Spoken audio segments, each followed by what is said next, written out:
क्या लग रहा है फदील साहब, ये तमाम गुड्डू सलमानी साहब भी जुड़ गए हैं, बशीर अहमद बाबा खान जुड़ गए हैं, क्या कहेंगे फदील साहब जिस तरह की तस्वीर सामने आ रही है?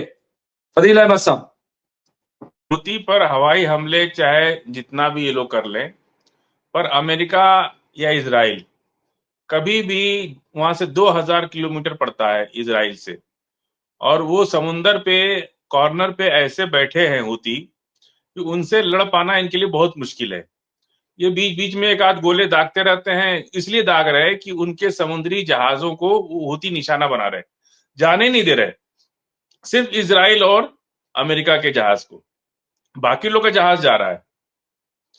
तो वो रिएक्शन में अमेरिका कभी कभी बम मार दे रहा है, कभी इजराइल भी मार देता है, लेकिन कभी भी डायरेक्ट फाइट में नहीं उतर सकते, क्योंकि एक तरफ से हिजबुल्ला घेरे हुए है, दूसरी तरफ फिलिस्तीन का हमास है ही है, तीसरा हूती, 7 फ्रंट, अगर ये लोगों ने 3 फ्रंट खोल दिया तो इनके लिए लड़ पाना बहुत मुश्किल हो जाए, चाहे जितना भी सुपर पावर हो।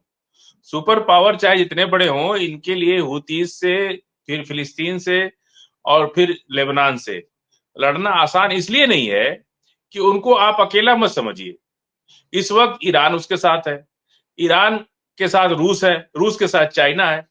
तो जब भी ये लोग डर किससे रहे, ये लोग वर्ल्ड वार से डर रहे कि अमेरिका की स्थिति, वहां के आवाम की स्थिति बहुत खराब है, लोग 2 शिफ्टों में काम कर रहे हैं। यही हाल फ्रांस का भी है, जितने भी यूरोपीय यूनियन है, ये लोग अपने डेवलपमेंट के प्रकाष्ठा पे हैं, एक्सट्रीम पे हैं बिल्कुल। इनको अगर थोड़ा सा कम पानी जो है, मतलब मिनरल वाटर की जगह नॉर्मल पानी दे दिया जाए, तो ये आधा बीमार पड़ के एडमिट हो जाते हैं हॉस्पिटल में। तेज हवा जब चलती है ना, तो इनको छींके आने लगती हैं। ये लोग का इम्यूनिटी सिस्टम इतना कमजोर हो चुका है कि अगर ठंडक में इनकी गैस बंद कर दिया जाए तो ये लोग एक दिन भी सरवाइव नहीं कर सकते।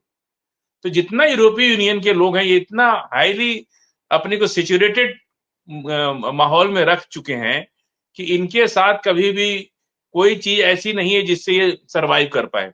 आपको बता रहे हैं कि ये आकर के अगर इंडिया में नल का पानी पी लेते हैं ना, यहाँ इनकी तबीयत खराब हो जाती है क्योंकि उनको बहुत ज्यादा फिल्टर पानी पीने की आदत पड़ गई है। किसी रेस्टोरेंट में, 5 स्टार होटलों में खाना खा के लोग बीमार पड़ जाते हैं। तो ये इनकी स्थिति बहुत खराब है। अब ये लोग ज्यादा फाइट नहीं कर सकते, और पैसा तो खाएंगे नहीं, पैसा इनके पास बहुत है, तो पैसे तो खाएंगे नहीं। जब इनको क्राइसिस होती है, अब पैसे आएंगे कहां से? इन लोगों ने तो अभी तो बहुत दिनों से कोई भी यूरोपीय यूनियन कभी लंबी फाइट नहीं किया किसी कंट्री से। ईरान ने, इराक में इतनी लंबी जंग चली इन लोगों के अंदर, मिडिल ईस्ट के लोग हूती, हिजबुल्ला, फिलिस्तीन तो लंबे समय से जंग लड़ रहे हैं, उनको जंग का पूरा तजर्बा है। लेकिन यूरोपीय यूनियन का कुछ है, अमेरिका का एक 10 सैनिक जिस दिन मर जाता है ना, उस दिन घर में खाना नहीं बनता है अमेरिकन को। पूरे देश, अमेरिका देश के लोग सदमे में आ जाते हैं और सरकार पर दबाव बनाने लगते हैं कि आप चाहे हवाई जहाज 10 नुकसान हो जाए उनका, उससे फर्क नहीं पड़ता, लेकिन 10 अमेरिकी जिस दिन मर गया ना, उनके यहाँ शोक संवेदना होने लगती है पूरी देश की। अमेरिकन लोग कहते हैं कि भाई ये जंग बंद करो, वो अमेरिकन का लॉस नहीं देख सकते। यही हाल फ्रांस का भी है। जितना यूरोपीय यूनियन कंट्री है, 2 सुपर पावर है उसके अंदर, वो लोगों ने कोई बड़ी जंग नहीं लड़ी। आप देखिए बड़े आसानी से, नाइजर एक कंट्री है, मुस्लिम कंट्री अफ्रीका के अंदर, पहले वहां फ्रांस का कब्जा था, बड़े आसानी से रूस ने उसको ले लिया अपने कब्जे में, और पूरी आवाम सड़क पर आकर के उसका स्वागत कर रही है। इसी तरह से और अफ्रीकन कई कंट्रियों, 7 कंट्रियों को फ्रांस ने लूज कर दिया इधर 3 साल के अंदर। तो ये लोग कभी अब लड़ नहीं सकते, चाहे हथियार इनका, क्यों इसलिए नहीं लड़ सकते कि अवाम का जो गुस्सा है ना, ये लोग बर्दाश्त नहीं कर पाते। और ये लोग जो है, हथियार इनका, चाहे जहाज कितना लॉस हो जाए, पनडुब्बी मर खत्म हो जाए, युद्धपोत खत्म हो जाए, लेकिन ये इंसानी जिंदगी को नहीं खत्म कर सकते। जो मिडिल ईस्ट के लोग हैं, ये तो हंसते हंसते मर रहे, वो जीने से ज्यादा तो मौत उनको अच्छी लग रही। फिलिस्तीन के लोग एक मर रहे, 10 और आ जा रहे, हिजबुल्ला एक मर रहा है, 10 और आ जा रहे। ये तो ऐसे दीवाने लोग हो गए हैं कि ऐसा लग रहा है कि उनको लग रहा है कि बस जिंदगी से ज्यादा तो मौत को प्यार कर रहे हैं। ऐसे लोगों से लड़ना बहुत मुश्किल काम है, जो जिंदगी से ज्यादा मौत को प्यार करे। और ये लोग रोज रोज तिल तिल करके मरने से तो अच्छा है एक दिन मर जाना और लड़के मर जाना। तो आज इसीलिए इजरायली आईडीएफ के जवान जब मरने लगे, आज क्यों इजराइल में लोग सड़कों पे खिलाफ खड़े हैं नेतन्याहू के? क्योंकि नेतन्याहू का बेटा जो है कहीं विदेश में जाकर के रह रहा है और आम आदमी के बेटे आकर के चुनाव युद्ध लड़ रहे हैं, और वहां पे आकर के अब युद्ध लड़ने से लोग कह रहे हैं हमको जेल में डाल दो, लेकिन हम युद्ध नहीं लड़ेंगे। क्यों नहीं लड़ेंगे? वो तो पिज्जा बर्गर की फौज है आईडीएफ। वो पिज्जा बर्गर खाने वाले लोग हैं, वो साल के 9-10 महीना तो अपना धंधा रोजगार करते हैं, 3 महीने के लिए ट्रेनिंग लेने चले आते हैं फौज में, क्योंकि वहां का कानून है। और उस फौज में भी जब प्रेसिडेंट का बेटा हो चाहे चपरासी का बेटा हो, सबको बराबर की ट्रेनिंग लेना है।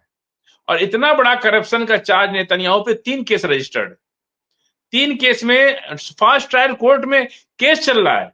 अगर ये जंग नहीं होती तो नेतन्याहू जेल में होते। जजेस को बदलने के लिए इन्होंने एक गैर कानूनी बिल ला दिया, जिसके चलते पूरे इजराइल के नागरिक सड़कों पर उतर गए और उस बिल का विरोध कर दिया। अगर ये जंग नहीं शुरू हुई होती, 7 अक्टूबर नहीं हुआ होता, तो ये नवंबर में ही जेल चले गए होते। ये सब ये बहुत बड़ा षड्यंत्र इजराइल के अंदर चल रहा है।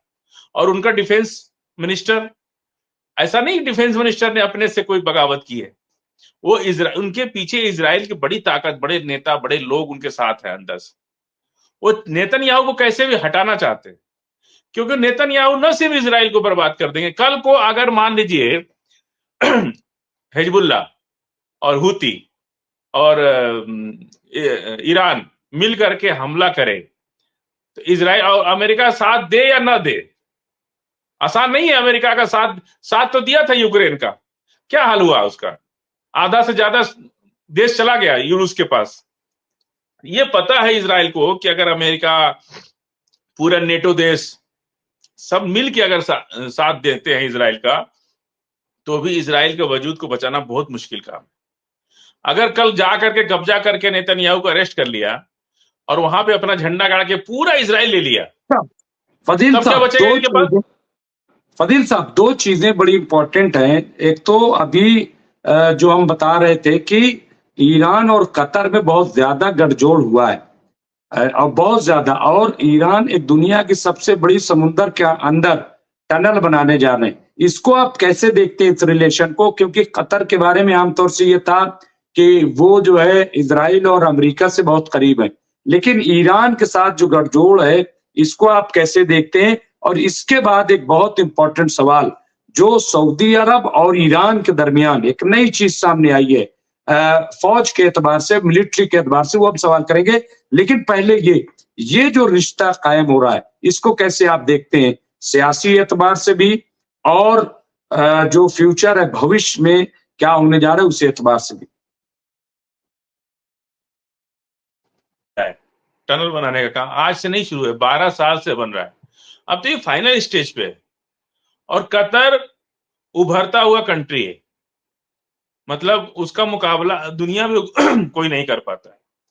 क्योंकि कतर हुआ और मस्कत हुआ, ये जितने कंट्री हैं मिडिल ईस्ट के, ये सारे लोग अब ईरान को अपना लीडर मान चुके हैं। इवन टर्की भी मान चुका है कि ईरान को ही हमारा लीडर, कितना दिन तक ये लोग एक दूसरे से लड़ा के रखे।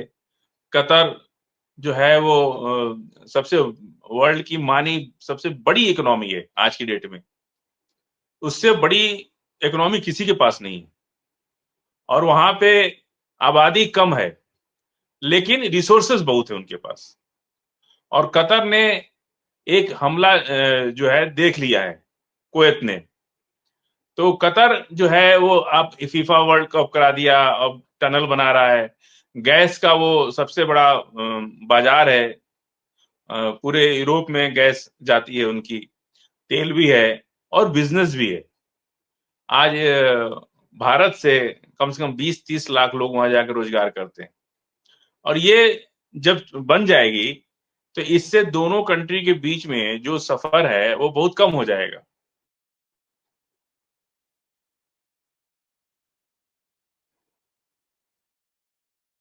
टेक्निकल इशू है और बहुत जल्द वो हमसे जुड़ जाएंगे। और हमने चूंकि बड़े इंपॉर्टेंट सवाल किए हैं, वो सवाल जो है बड़े वाजिब है क्योंकि जो सऊदी अरब और ईरान के बीच में जो मुलाकात हुई, मैं उसकी तफसील बताऊंगा ईरान ऑब्जर्वर के हवाले से।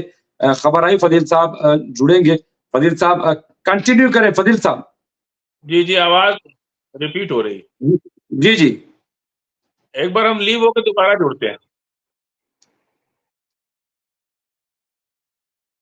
तो आवाज में शायद कुछ प्रॉब्लम थी। तो फजील साहब जो है हमसे दोबारा जुड़ेंगे और हम उनसे चर्चा करेंगे, बात करेंगे कि आखिर ये जो रिलेशन बन रहा है, क्योंकि हम शुरू से देखिए आप लोगों से कह रहे थे कि ये बहुत बड़ी डेवलपमेंट है, सऊदी और ईरान की दोस्ती। और ये जो पूरा ओआईसी है या कतर के साथ जो चीजें सामने आई, बहुत मुमकिन है कि आने वाले दिनों में तुर्की के साथ कोई नई खबर सुनने को मिले।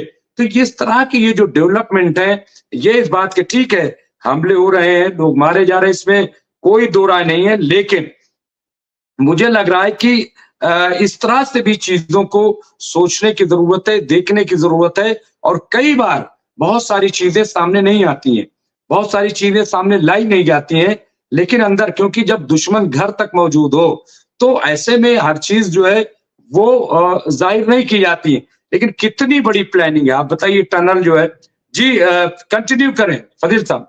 जी जी, वो टनल की बात हो रही थी। टनल जो है बनने से अब ये हो गया कि भाई ईरान जो है सिर्फ लड़ाई के ही हौसले नहीं बना रहा है, वो व्यापार को भी बढ़ा रहा है। ये टनल इस बात का प्रूफ है कि आपस में मिडिल ईस्ट की जो कंट्री है, देखिए हमने आपको कहा था कि ओआईसी को आप न्यू बॉर्न बेबी जरूर है, लेकिन आप उसको इतना कमजोर मत समझिए। भले ही वो ऊपर से कुछ नहीं दिखा पा रहा है, पर यह है कि अंदर से ये लोग काफी एक दूसरे के साथ जुड़े हुए हैं। और अगर आप नहीं जुड़े तो ये भी जान लीजिए कि इन लोग का सबको बर्बाद होना है, ये सबको पता है। तो अब इन्होंने टारगेट अपना जो व्यापार के लिए जो माध्यम चुना है, टनल बने, सड़क बने, एक दूसरे कंट्री में जाने के लिए फ्री वीजा और फ्री पासपोर्ट होना चाहिए, सबकी एक करेंसी होना चाहिए, कोई बॉर्डर्स पर कुछ जिस तरह से यूएई 7 स्टेट है और वहां पे आने जाने के लिए आप अगर किसी एक दुबई का वीजा इंडिया से ले लेते हैं तो आपको 7 कंट्री में जाने के लिए पूरी छूट है। कोई वहां पे आपको हर स्टेट में जाके अलग अलग नहीं लेना पड़ेगा। जिस तरह से यूरोपीय यूनियन है, उसी तरह से मिडिल ईस्ट के सारे कंट्रीज, हमें लगता है कि अब इसी पर बात चल रही है कि हमारा बॉर्डर जो है एक दूसरे के लिए खुला रहेगा, हम लोग व्यापार कर सकते हैं और एक दूसरे से जुड़ सकते हैं, कोई वीजा नहीं, कोई पासपोर्ट नहीं। तो भारत को भी हम समझते हैं कि यही कारण है कि मोदी जी जो है, यूरोपीय यूनियन तो उनको किसी को भी समझता नहीं, कुछ इज्जत नहीं मिलती है। तो हमको लगता है कि मोदी जी इसीलिए मिडिल ईस्ट के मुसलमानों से उनका बहुत अच्छा संबंध है और ये बार बार मिडिल ईस्ट के मुसलमानों के साथ अच्छा रखते हैं। और इसीलिए रूस और चाइना, ये सारे लोगों में एशिया का लीडर भारत बन सकता है अगर हमारा देश ये, चूंकि उसको यहाँ हिंदू मुसलमान भी करना है और यहाँ नफरत की बात करना है, और फिर जाएगा तो मुसलमानों से मिलना भी है, अरब के अंदर टोपी भी पहनना है, मस्जिद में भी जाना है। तो ये जो क्लैश हो रहा है ना, ये क्लैश बीजेपी के लिए अच्छा नहीं है, देश के लिए भी अच्छा नहीं है।